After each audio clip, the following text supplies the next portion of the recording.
আপনাদের পাশে আছি। ইনশাল্লাহ সকল কর্মকাণ্ডে আমরা জাতীয়তাবাদী যুবদলের সঙ্গে আছি, থাকবো যতদিন দেশটাকে মুক্ত না করতে পারবো, গণতন্ত্রকে মুক্ত করতে না পারবো। জাতীয়তাবাদী যুবদল রাজপথে পূর্বার আন্দোলন করবে।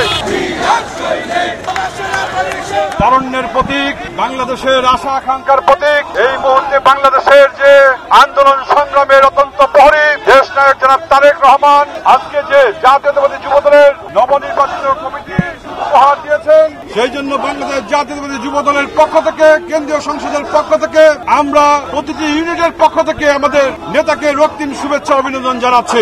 আমরা কৃতজ্ঞতা জানাচ্ছি বিএনপির